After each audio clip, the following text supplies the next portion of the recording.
Salmo 29. Quem tem a Bíblia na numeração hebraica, o 30.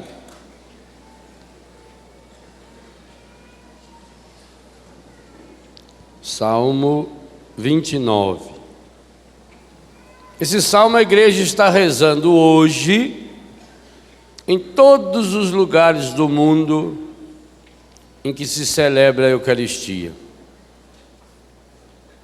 Hoje, pelo menos umas 600 mil vezes, esse salmo será rezado em umas 1.500 línguas diferentes. Eu vos exaltarei, Senhor, porque me livrastes. Não permitistes que exultassem sobre mim meus inimigos. Eu vou ler também a tradução da liturgia do dia. Eu vos exalto, ó Senhor, porque vós me livrastes. Pode até repetir, que nós vamos repetir hoje à tarde, no Salmo de Meditação. Eu vos exalto, ó Senhor, porque vós me livrastes. Agora juntos. Eu vos exalto, ó Senhor, porque vós me livrastes.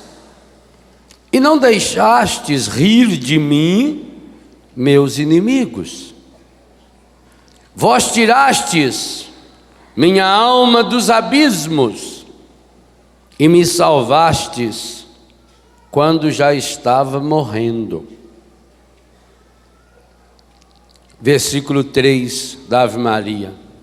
Senhor meu Deus, clamei a vós e fui curado. Senhor meu Deus, clamei a vós e fui curado. Senhor, minha alma foi tirada por vós da habitação dos mortos, dentre os que descem para o túmulo, vós me salvastes. Pensa em tudo que nós estávamos rezando com a Eliana até agora, inclusive nessas palavras.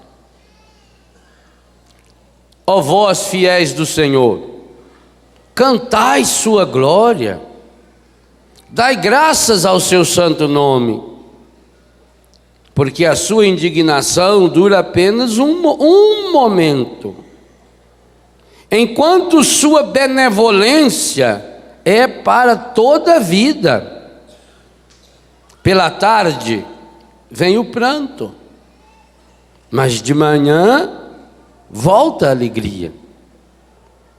Eu, porém, disse seguro de mim, não serei jamais abalado.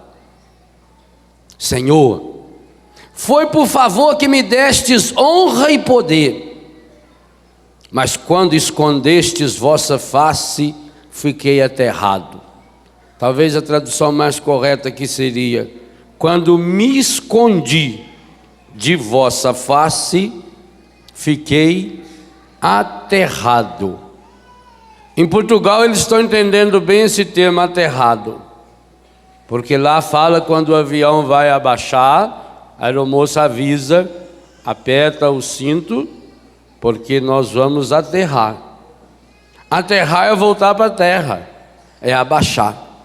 Então quando eu me afastei da face de Deus, eu fiquei aterrado, enterrado, deprimido, angustiado.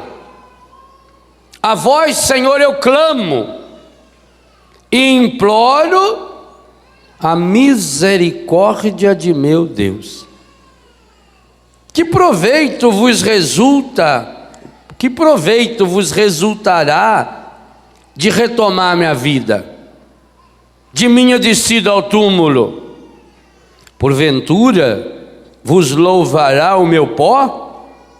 Apregoará ele a vossa fidelidade? Ouvi-me, Senhor, e tem piedade de mim. Senhor, vinde em minha ajuda. Vós convertestes o meu pranto em prazer, tirastes minhas vestes de penitência e me cingistes de alegria. Assim, minha alma vos louvará sem calar jamais. Assim, esse assim, vírgula, significa, depois de tudo isso, dessa forma, desse jeito, depois desse roteiro, minha alma vos louvará sem calar jamais. Senhor meu Deus, eu vos bendirei eternamente. Palavra do Senhor. Quando eu preparava esse dia de louvor, com esse tema, segredos para a cura interior, e fui tomar nas mãos as leituras do dia de hoje, quando bati os olhos nesse salmo, meu coração se encheu de alegria. Porque aqui nós temos um grande roteiro bíblico de cura interior, e onde o salmista vai nos apresentando, como nós, peço a Deus a graça, consigamos ao longo desse dia ir percebendo que nós precisamos aprender esses segredos. O que é segredo? Segredo você conta para quem? Você conta para quem você não confia? Segredo tem a ver com intimidade. Pois eu digo a você, aqui nesse salmo de hoje, salmo que o Papa está rezando hoje, salmo que nós vamos rezar na missa hoje à tarde, nós temos, quase que resumidamente, alguns segredos fundamentais. Quando você tomar nas mãos o texto que ilumina o dia de hoje, esse livrinho, Segredos para a Cura Interior, você vai perceber como esse salmo é um resumo do que está escrito aqui dentro. Dá uma olhada na capa desse livro. A primeira atitude, segredo de cura interior, as duas mãos. Em que posição essas mãos se encontram? Nada lembra você? Você nunca colocou suas mãos assim? Quando? Para rezar, você reza assim? Eu, quando junto a mão, rezo assim, assim. Quando é que a gente põe a mão nessa posição? Quando a gente vai receber a Eucaristia. Primeiro segredo de cura interior: acolha Deus que te acolhe. Receba Deus. Ao mesmo tempo que essas duas mãos estão numa atitude de quem recebe, elas estão numa atitude de quem está dando. E dar com as duas mãos significa que eu não guardei nada. Da onde veio a mania de dar as mãos um para o outro para cumprimentar? Há países, por exemplo, que eles passam o nariz um no nariz do outro. Na Rússia os homens beijam na boca, assim. Aqui também já tem uns que beijam. Por isso que a coisa está russa. Os esquimós, por exemplo, passam a testa um no outro. Cachorro, quando encontra com o outro, lambe. Não é assim? Da onde que pegou esse costume de você pegar na mão da pessoa? Era um gesto para dizer, eu estou desarmado. Não tem nada escondido aqui. Eu posso chegar perto de você, que eu não tenho uma faca. Eu corro não. Eu não tenho uma faca escondida. Eu mostro a minha mão, e você mostra a sua e segura na minha. Então, ao mesmo tempo que esse segredo da capa diz que a gente precisa se dar, precisamos receber. Ao mesmo tempo que diz que eu preciso receber Deus em minha vida, como eu recebo na Eucaristia, eu preciso dar-me a Deus com as duas mãos. E por isso, eu preciso dar-me a Deus com tudo aquilo que eu sou. Um segredo fundamental de cura interior é: enquanto você não perder a casca, você não se cura. Desde pequenininho a gente aprende a colocar casca, a se esconder, porque a casca, num primeiro momento, ela nos protege,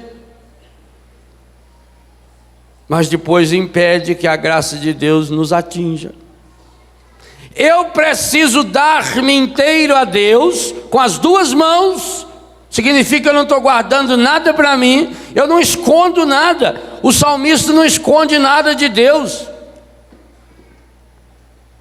Eu preciso dar-me com as minhas cascas. O que significa essas minhas cascas? Essas minhas cascas significam o meu sofrimento. Quando é que junta casca? Estão vendo alguma casca aqui no meu braço? Quando é que junta casca aqui? Em duas situações. Primeiro, se eu não lavar, vai juntando um cascão, não é? Tem mãe que para dar banho no filho precisa arrumar um caco de telha, pá. Por isso que tem aquelas buchas. A mãe, antes da gente sair, não fala: vem cá, deixa eu ver se a orelha está limpa. Vê as dobrinhas. Vocês de um dos filhinhos nossos ficou olhando para mim. Depois ele segurou aqui e falou assim: o senhor tem 2 queixos? A mãe ia olhar as dobrinhas aqui, tá sujo. Ó, deixa eu ver a orelha. Vai lavar de novo. Que moleque toma banho e sai sujo. Isso é um milagre. Sabe aquele cabelo escorrido assim do lado, mas que passou Gomex? Hoje é gel.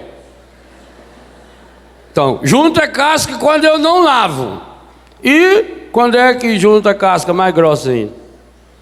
Quando eu machuco. A pele, para poder sarar, ela forma uma casca. Por que a mãe xinga tanta gente quando a gente é pequeno e tem aquelas casconas na ferida? A gente começa. Dói, mas a gente quer tirar a casca. Aí sangra. Aí a mãe vem: põe metiolato. Eu preciso mostrar a Deus as minhas cascas. Está aqui com a casca, para perder essa casca. Significa que eu preciso mostrar a Deus a minha sujeira e as minhas feridas. A minha ferida e as minhas sujeiras. Mas padre, eu vou mostrar a Deus as minhas sujeiras? Esse é um segredo fundamental que eu exploro de várias formas nesse texto.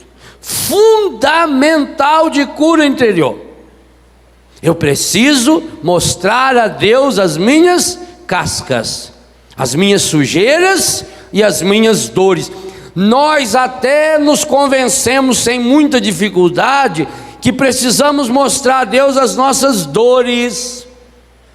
Mas a graça de Deus não tem como nos atingir, porque não mostramos também as nossas sujeiras. Por isso eu pensei nesse duplo aspecto, e por isso as duas mãos. Eu preciso acolher Deus, e essa é uma certeza fundamental. E eu até pensei, eu não sei quantas vezes eu repito nesse livro a palavra misericórdia. Talvez podia olhar no meu computador, mandei contar lá quantas vezes eu escrevi essa palavra. Eu até pensei que foi um grande sinal de Deus esse acampamento acontecer hoje, esse dia de louvor acontecer hoje. E quando eu fui meditar as leituras do dia de hoje, eu tive certeza absoluta.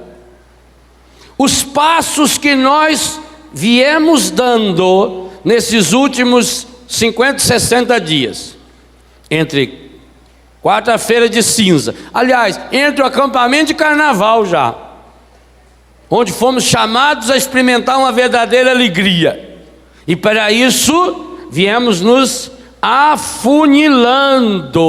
A quaresma é esse tempo de afunilamento. aonde nós sabemos que se queremos fazer uma longa viagem, nós só podemos levar o essencial. Precisamos deixar as coisas estragadas, as coisas supérfluas de lado. Chegamos a um funil medonho.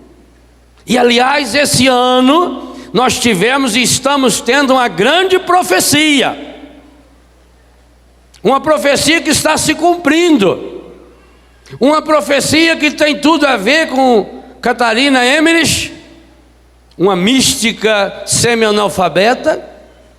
Uma profecia que tem tudo a ver com o Santo Sudário. Uma profecia que tem tudo a ver com o milagre de Lanciano. Uma profecia que tem tudo a ver com Santa Faustina Kowalska. E essa profecia chama-se A Paixão de Cristo, do Mel Gibson. Graças a Deus, no Brasil, essa semana deverá passar de 6 milhões de pessoas que assistiram e rezaram com esse filme. No mundo inteiro. Essa semana ele começa a ser passado em Israel. Essa semana. Eu vejo um sinal profético. Um sinal evidente. Para mim, a melhor definição desse filme, quem deu, está do nosso lado direito, Padre Jonas. Quando lá em Roma o entrevistaram, o Padre Jonas disse assim: eu entrei no cinema e saí de uma igreja. Não foi? É exatamente isso. Por que será esses sinais todos, gente? Por que será esse filme que está abalando o mundo? Esse filme mudou, e eu vi isso domingo passado, ainda atendi pessoas na Flórida, nos Estados Unidos, pessoas que vieram me falar: padre, esse filme mudou a minha vida. Porque nós estamos passando por esse afunilamento que a Quaresma e a Paixão de Cristo nos convida e nos conclama. E só quem passa por esse afunilamento chega na graça da ressurreição, que ao menos 3 vezes esse salmo salienta, ao usar a palavra alegria, ao usar a palavra cântico, ao usar a palavra exultar-se, exultar em Deus. Esse roteiro que o salmista nos mostra para chegarmos à alegria, os 2 últimos capítulos do livro, na experiência da verdadeira alegria, na prática da verdadeira alegria, que precisa ser alimentada, ela precisa passar por uma trilha, e essa trilha tem um segredo fundamental, que o Espírito Santo nos fez cantar, precedendo a essa pregação. 3 coisas que o Espírito Santo nos fez cantar: Deus me ama, Deus me acolhe, Deus me abraça. Ou na ordem que nós cantamos: Deus me acolhe. O que significa acolher? Aqui, as 2 mãozinhas. Deus está pronto para me pegar inteiro. Acolher é guardar dentro. Quando a gente manda recolher, é pegar o que está fora e guardar. Quando a senhora escolhe feijão, a senhora separa o bom e o ruim.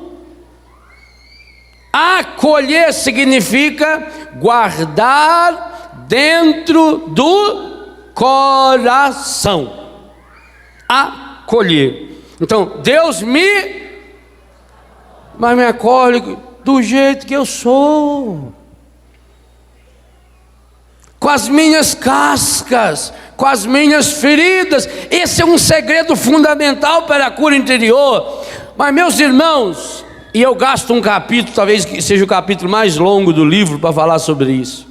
O grande problema nosso é que o conceito errado que nós temos de amor humano leva-nos a não experienciar o amor divino. Como o encardido não pode impedir Deus de nos amar, nada nem ninguém pode impedir Deus de nos amar. Ele faz, e aí ele tem esse poder, ele faz com que nós não nos abramos ao amor de Deus. E uma das características do amor de Deus é essa gratuidade. Deus não nos obriga. A primeira certeza que você precisa ter, que eu preciso ter, que cada um de nós precisamos ter, o primeiro segredo fundamental da cura interior: Deus me acolhe. Porque para me amar, Deus precisa me acolher.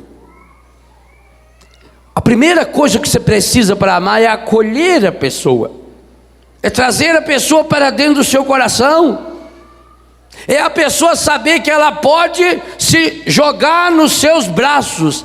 Talvez uma das coisas mais lindas que Deus tem premiado a comunidade Betânia nesses anos todos seja exatamente essa palavra, acolher. Uma das minhas maiores alegrias é quando um filho ou uma filha de Betânia volta para Betânia recaído. Entendo o que eu quis dizer. Não fico alegre quando recai, mas eu não posso evitar que alguém recaia. A minha alegria é, se recaiu, volte para a nossa casa, porque sabe que será acolhido. No dia que você tiver essa certeza, aconteça o que acontecer, eu posso voltar para casa. Eu não sou um filho qualquer, eu não sou um João ninguém, que não tem aonde cair morto. Eu tenho aonde cair morto e aonde cair vivo, porque Deus me acolhe, acolhe do jeito que eu tiver. Mas há uma segunda experiência forte, e essas três palavras que nós cantamos, na verdade no livro eu resumo na palavra misericórdia. A segunda palavra forte é que esse Deus me acolhe, mas não me acolhe de longe.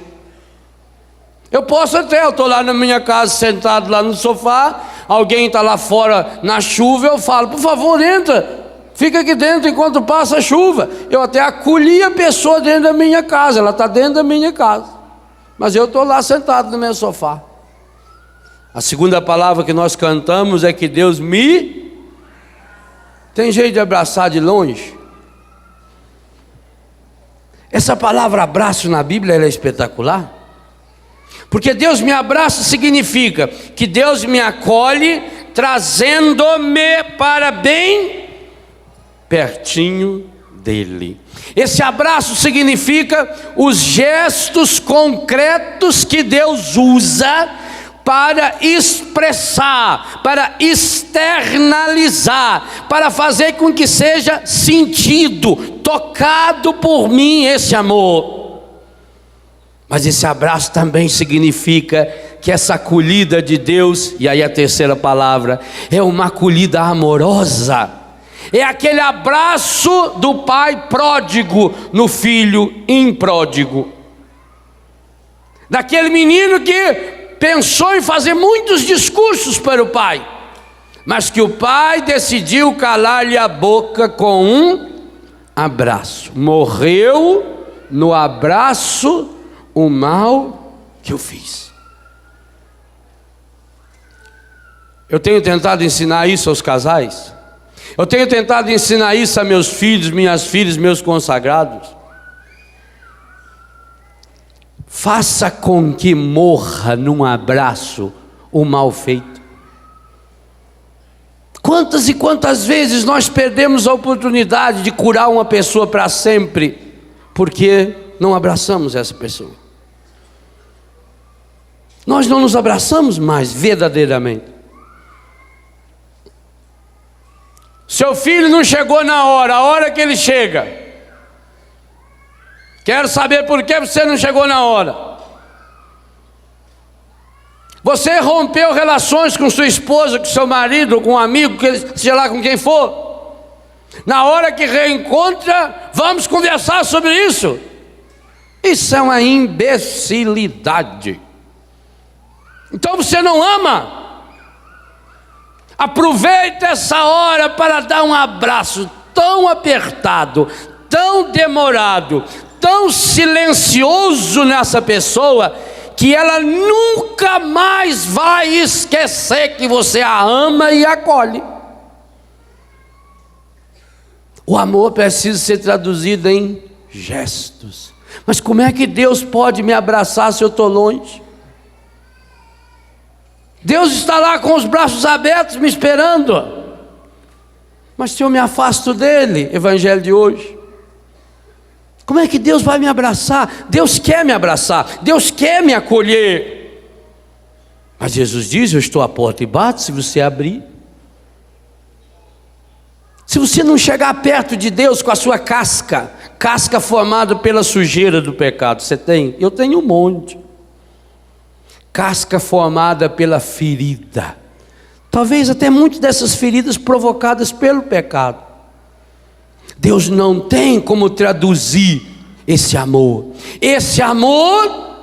que nós meditamos de forma tão linda na semana passada, esse amor que se chama misericórdia, palavra espetacular.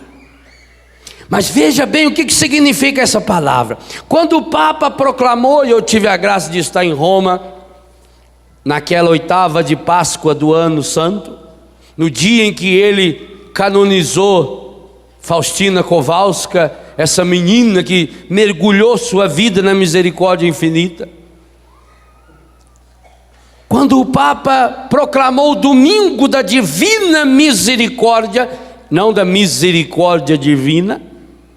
Misericórdia divina é um atributo ou uma qualidade que Deus tem. Ao falar divina misericórdia, está falando de algo que Deus é. É explicitamente o novo nome da Santíssima Trindade.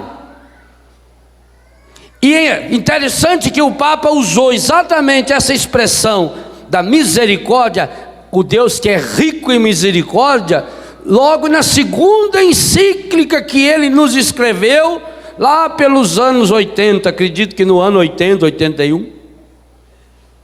Assim que ele ficou Papa, ele escreveu uma encíclica falando sobre Jesus, o Redentor do homem. E o passo seguinte, quando ele foi falar do Pai, veja, o Papa preparou o jubileu do ano 2000, um ano depois de ele ter se tornado Papa. Todos os sinais que nós temos nesses 25 anos que João Paulo II está à frente da igreja, ele já nos falava na Divina Misericórdia, o Deus que é rico em misericórdia. Ali ele mostrava a misericórdia como o nome do Pai, o novo nome do Pai, ou o eterno nome do Pai. E no ano santo, ao proclamar o domingo, a festa da Divina Misericórdia, ao canonizar Santa Faustina, a menina que mergulhou sua vida na misericórdia infinita, que percebeu do lado aberto, do coração rasgado, do coração transpassado de Jesus, como 3 vezes ouvimos no evangelho de domingo passado, Jesus falando e mostrando o seu lado.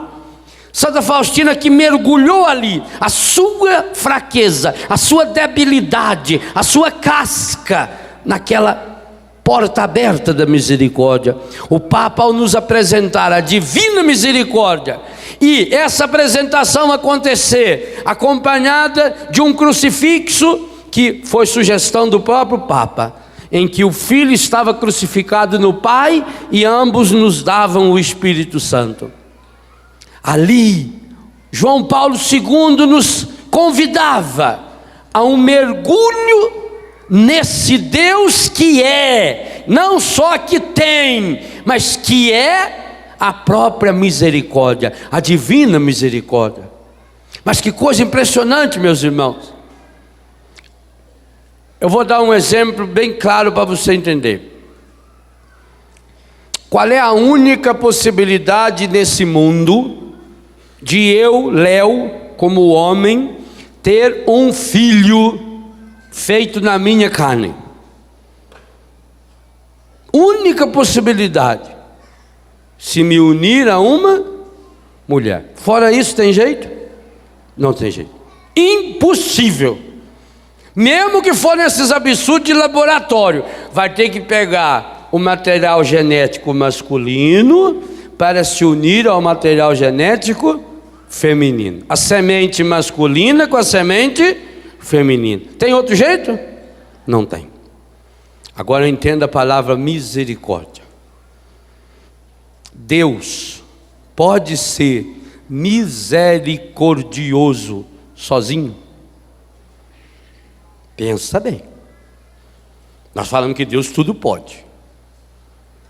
Sabe que Deus pode ser, a Trindade Santa, pode ser divina misericórdia sem o ser humano? Por que não pode? Porque a palavra misericórdia é o encontro de duas palavras. É o encontro de duas realidades. Quais? Miséria, miserere, desgraça, pecado, sofrimento. O que é miséria? É falta, a pessoa está na miséria. Tá que é um miserável. Também falei que esse jeito é miserável. Pão duro. Miserere significa pobreza, sujeira, doença, pecado. Então, junta a palavra miséria com a palavra córdia. Córdia não é corda, não. E nem a corda. É de coração. Então, para dar a palavra misericórdia, eu preciso da palavra miséria e da palavra coração. Segunda coisa, ao falar da divina misericórdia, o Papa está nos ensinando, e a Bíblia muito mais do que o Papa, de que essa misericórdia em Deus, a divina misericórdia, não é uma teoria, não é só uma justa posição de palavras, e nem é a formação de uma palavra nova através de dois termos novos. A Bíblia nos está ensinando, e o Papa também, de que a divina misericórdia é algo concreto, que acolhe, que abraça, é algo palpável, é algo experienciável. Então, para que aconteça de fato a divina misericórdia, é preciso que tenhamos duas coisas concretas. Quais? Um coração da parte de Deus e a miséria. Aí vem a pergunta: Deus tem miséria? Se Deus não tem miséria, como é que Ele pode ser misericordioso? Ele não tem miséria, a não ser que você acredita que o mal venha de Deus, que a doença venha de Deus. Aí sim, para essa teologia aí barata tem. Se Deus não tem miséria, como é que Ele pode ser misericordioso? Só tem um jeito? Qual? Quando o ser humano dá esse passo e oferece a sua miséria para que ela se encontre com o coração de Deus. Quando foi que isso aconteceu de forma definitiva? Na cruz. Meus irmãos, minhas irmãs, quando Santa Faustina contemplou o coração rasgado de Cristo na cruz, ela percebeu uma coisa horripilante do lado humano. Santa Faustina teve a visão da paixão de Jesus, do sofrimento de Jesus, da flagelação de Jesus. E ela nos conta que quando ela contemplava a flagelação do Senhor, Jesus estava com as mãos amarradas, igual aparece no filme, e na visão que ela teve, uma visão espiritual, 4 soldados estavam batendo em Jesus com aquele chicote, com aquelas 3 pontas de aço. Igualzinho não, que lá deve ter sido 1% do que foi na verdade. Isso que o mundo está achando um absurdo, que lá foi 1%. Talvez 2%, não mais do que isso. Ela via. E ela percebia que Jesus recebia aquelas chicoteadas terríveis, mas que Jesus não expressava tristeza no seu rosto. Mas que de repente, ela olhou e viu que o rosto de Jesus estava muito triste. E Jesus estava agora olhando para quem estava chicoteando-o. E aí não eram mais 4 soldados. Que visão medonha essa mulher teve? E o Papa canonizou. Ela diz que quem estava com os chicotes eram os bispos, os padres, os religiosos, os católicos, que chicoteavam nosso Senhor Jesus Cristo com os seus inúmeros pecados. Por isso o dia que eu perguntava a você, quem matou Jesus, não tenha medo de dizer, fui eu. O dia que você tiver essa coragem, você também terá essa grande graça de se aproximar do coração rasgado de Jesus, de se colocar aqui embaixo, feito Londino, para receber também esse rio da misericórdia que vem sobre nós, fluindo do coração rasgado, do coração estraçalhado de Jesus. E enquanto nós não fizermos isso, nós saberemos teorias sobre cura interior, porque faltará esse encontro, o encontro do divino com o humano. Meus irmãos, Raniero Cantalamessa colocou isso diante do Papa, porque é o pregador da Casa Pontifícia. A dor mais profunda do Cristo não foi a dor física.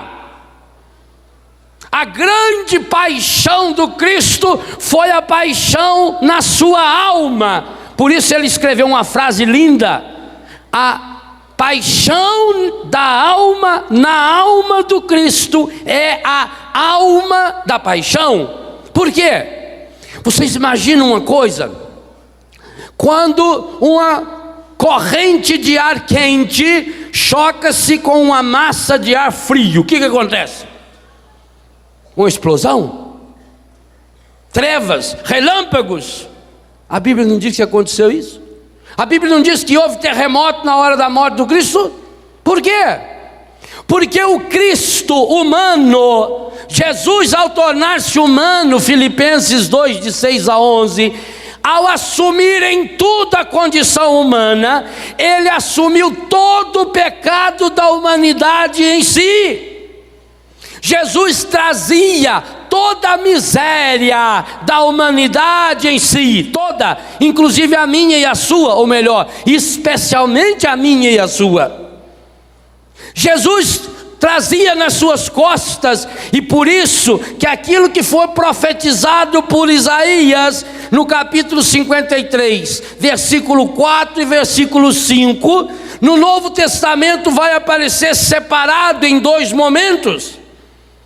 Isaías 55 diz: ele tomou sobre si as nossas enfermidades, e logo em seguida diz: por suas chagas fomos curados. O Novo Testamento divide esse texto de Isaías em 2 etapas.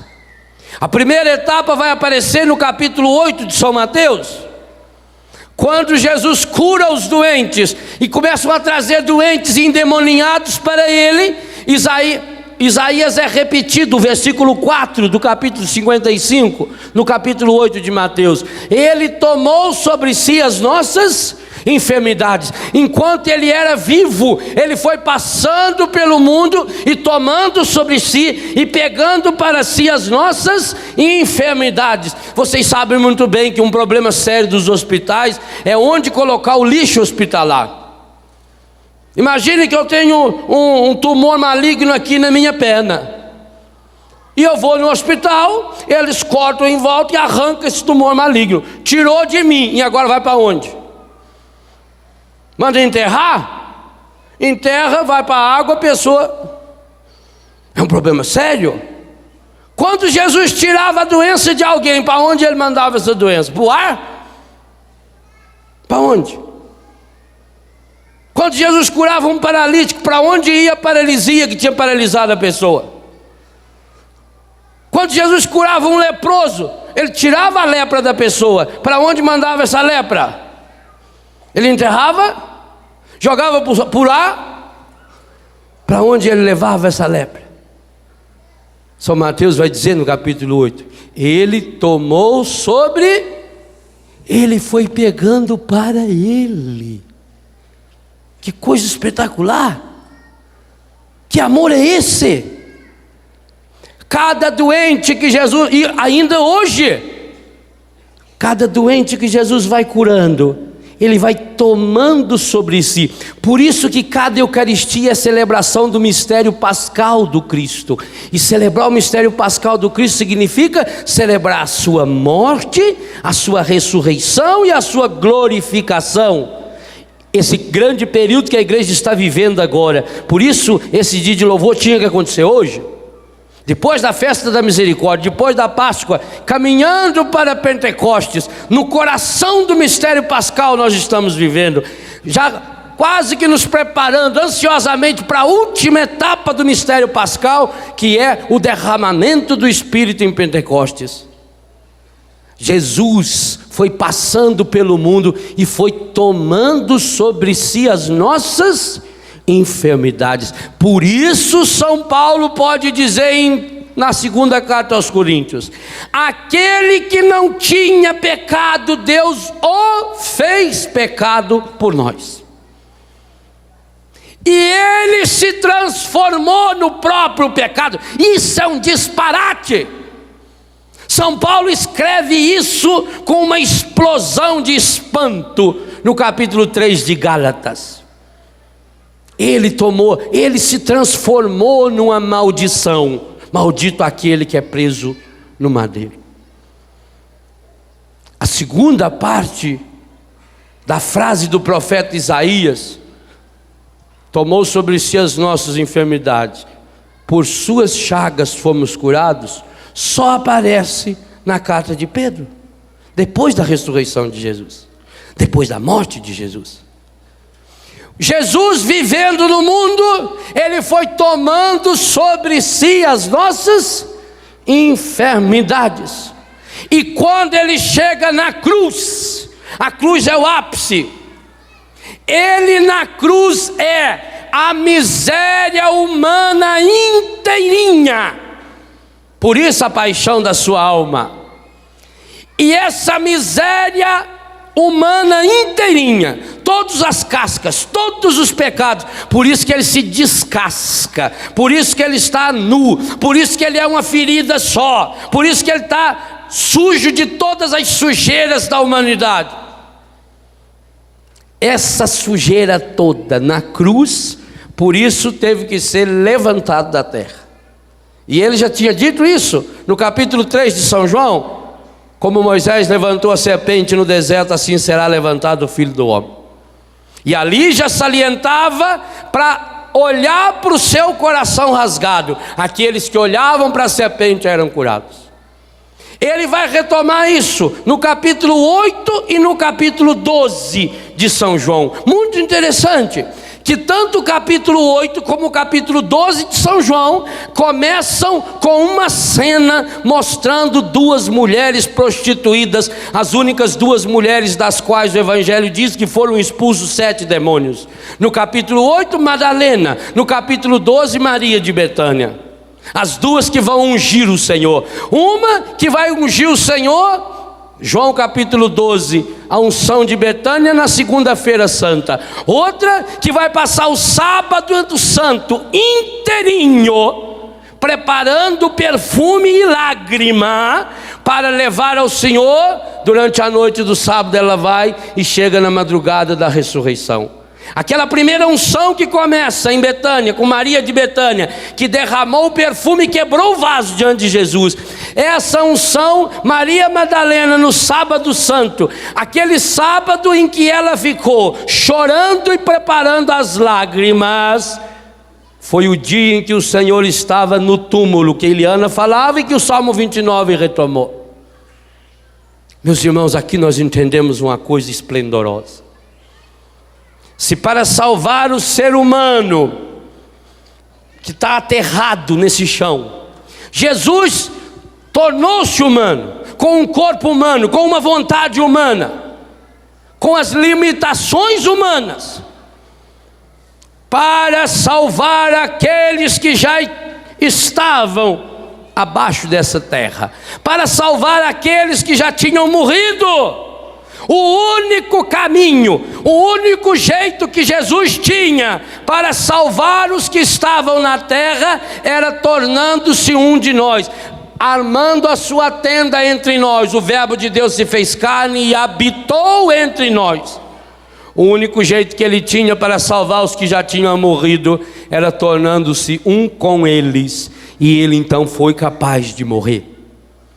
Jesus matou a morte quando morreu essa morte.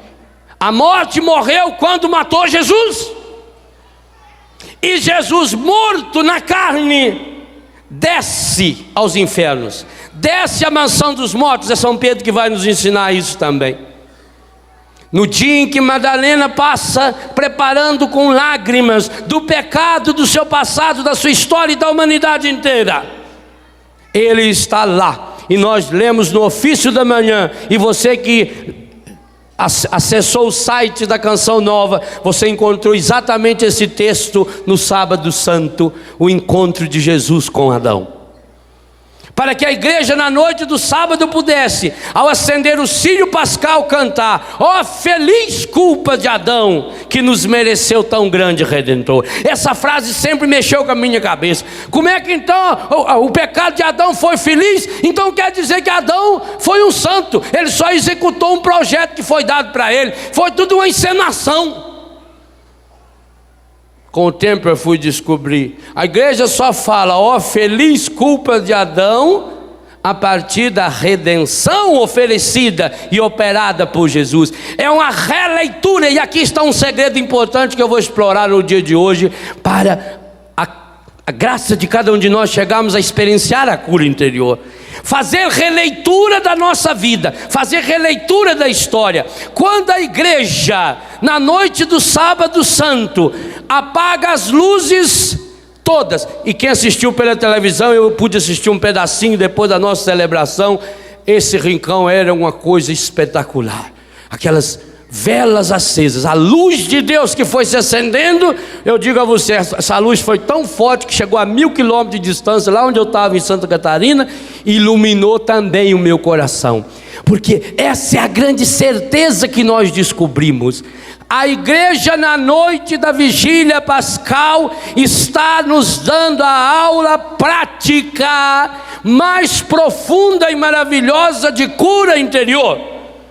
Na escuridão da noite, das trevas do pecado, da minha e da sua vida, da minha e da sua miséria, da casca das nossas feridas ou das nossas sujeiras, surge um fogo novo.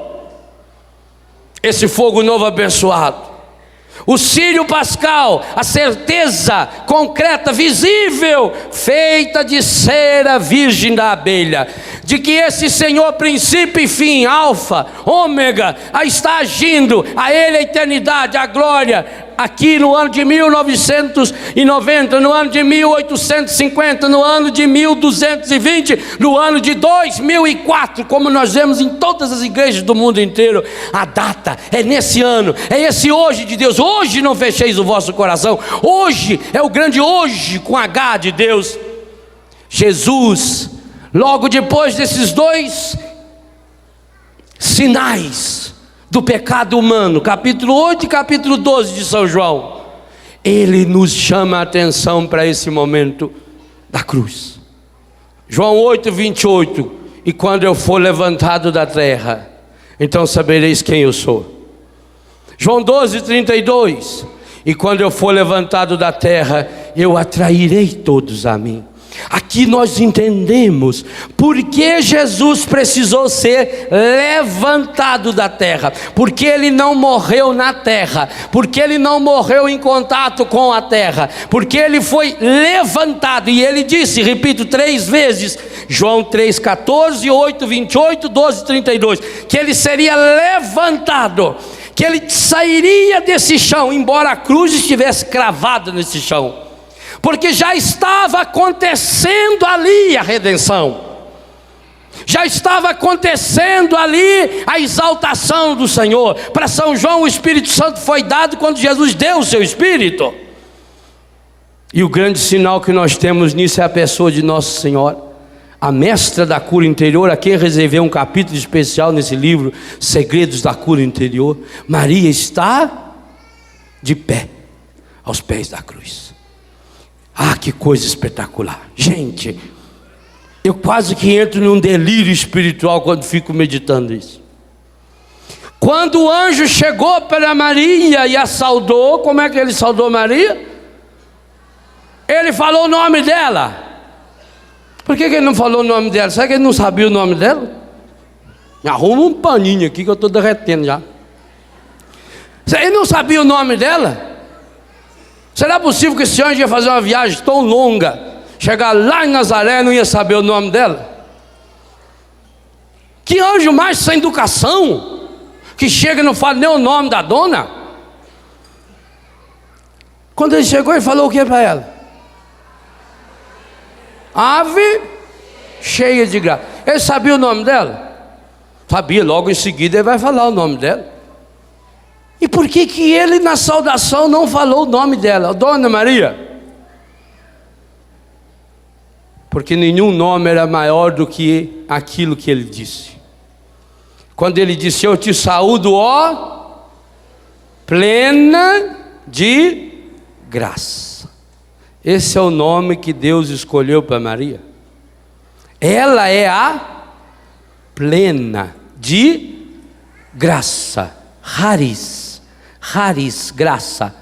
Da onde veio a palavra carisma? Haris. Da onde veio a palavra caristia? Eucaristia, ação de graças. Ao falar ave cheia de graça, o anjo disse para Maria, você é a cara do Pai. A cara no sentido de querida, de maravilhosa, de amada, mas também no sentido de rosto, como nós também usamos. O anjo chegou para Maria e falou, eu te saúdo, porque Deus, quando olhou para você, Ele se enxergou em você. Em toda a eternidade, Deus sempre procurou alguém que fosse a cara dele. Por isso Gálatas 4 vai dizer, na plenitude do tempo, e faço um capítulo sobre isso nesse livro, com Jesus tudo chega à plenitude, a graça de Deus chega à plenitude, a graça de Deus atinge a plenitude. Com Jesus chegou o tempo das coisas plenas, das coisas cheias, das coisas absolutamente, profundamente cheias, em que nada fica faltando. Quando o anjo olhou para Maria e falou, cheia de graça, agraciada, você é a cara do Pai, Maria começou a entender o projeto que Deus já estava fazendo na sua vida. E meus irmãos, que coisa espetacular. O pai, quando olhou para Maria, se enxergou nela. Por isso que Jesus, ao ser levantado da terra, levando consigo, ele tirou da terra, ele foi levantado, ele tirou da terra o pecado, a doença, a miséria que ele foi recolhendo enquanto passava no meio do mundo, enquanto tomava sobre si as nossas enfermidades. Ao levantar-se da terra, preso na cruz, o peso do pecado, a paixão da alma do Cristo, a dor moral do Cristo, o absoluto abandono em que ele se encontrou. Por quê? Porque ele tomou sobre si a miséria da humanidade. Jesus Cristo na cruz é a planificação da miséria humana que ele vai entregar ao Pai. É nesse excesso de miséria que ele também encontra-se no vazio de não encontrar respostas. A pior de todas as misérias Jesus passou é a perda de Deus. Jesus Cristo na cruz é o representante do movimento do MSD, o pior de todos os movimentos dessa terra, o movimento dos sem Deus. Jesus, ele é sem Deus. O salmista vai dizer que ele chega a tomar o cálice até as fezes, aquilo que não prestava mais. Nessa hora em que ele está num completo abandono, em que ele inclusive reclama para o Pai: meu Deus, por que me abandonaste? Quando Jesus tomou sobre si, meus irmãos, o ápice da miséria humana, ele não conseguiu mais enxergar nem Deus. Olha o que o pecado faz comigo e com você. E naquela hora em que ele não viu o Pai, ele baixou novamente os olhos para a terra. E quem estava ali? De pé, aos pés da cruz? Maria. E quando Jesus olhou para o rosto de Maria, a sua mãe, ele viu a mesma coisa que o Pai tinha visto. Você é a cara do Pai. Jesus não enxergou o Pai, enxergou a cara do Pai, o amor materno do Pai, a misericórdia infinita do Pai, que me alegrei tanto em ver muitos de vocês estampados nesse peito, por Nossa Senhora da Misericórdia, a Mãe da Divina Misericórdia. Se você deseja de fato descobrir o segredo ou os segredos de Deus, só o Espírito de Deus pode revelar a você. Está na primeira carta de Paulo aos Coríntios, no capítulo 2, na segunda parte do versículo 11b. As coisas de Deus, só o Espírito de Deus nos revela. Por isso que só aquela plena de Deus, a cara de Deus, a cara da misericórdia, a caríssima da misericórdia, o rosto feminino da misericórdia, foi a misericórdia de Deus também para Jesus, enquanto assumia a miséria humana. É por isso, meus irmãos, que dessa explosão do encontro da miséria humana com o coração, com o amor que acolhe, que abraça, com o amor infinito do Pai, esse encontro vai se dar na cruz. Por isso houve trevas, por isso o véu do templo rasgou de cima a baixo. E quando aconteceu esse encontro, não foi só o véu do templo que se partiu, não foi só os túmulos que se abriram e muitos defuntos se levantaram, mas foi cravado para sempre, simbolizado na lança de Londino, no coração de Jesus Cristo, o rasgo eterno da misericórdia. E hoje esse é o nosso único caminho. Se você quer experimentar a misericórdia divina, a divina misericórdia, não tem outro jeito senão mergulhar nesse coração a sua miséria. E eu queria pedir a você que hoje você fizesse isso, que hoje você se tomasse com as duas mãos, não com uma mão só, com as duas mãos, em forma de Eucaristia, do mesmo jeito que hoje um dos últimos gestos do seu dia vai ser receber Jesus na sua mão. Eu queria que nesse dia você tivesse a coragem de pegar suas duas mãos e se colocar aqui com a sua casca, dizer: ô Senhor, eu quero mergulhar nesse coração rasgado, a minha miséria, a casca produzida em minha alma, em meu corpo, em meu coração, pelos meus pecados, a casca produzida em minha alma e em meu coração pela minha miséria. Eu quero hoje fazer uma experiência, Senhor, a experiência a partir de uma certeza: o Senhor que me acolhe, o Senhor que me pega no colo, o Senhor que me recebe, sujo, ferido, machucado. Hoje eu quero colocar diante de Ti, Senhor, mais do que diante de Ti, hoje eu quero colocar dentro do seu coração, Jesus. Jesus, eu só saio desse acampamento hoje com a certeza de que eu mergulhei a minha miséria no seu coração.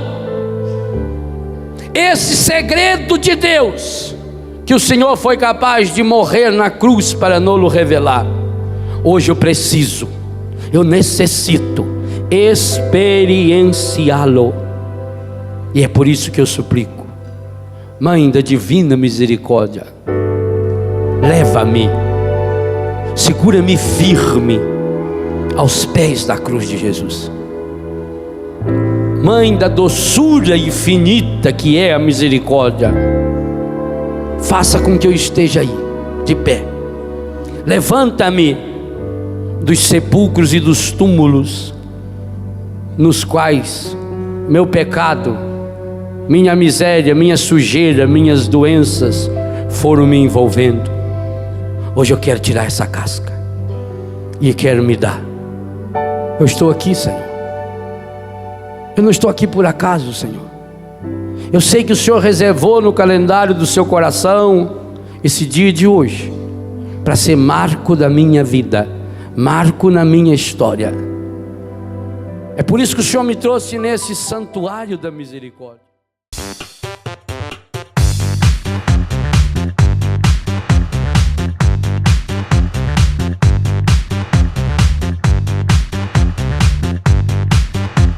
CançãoNovaPlay.com. Assine já!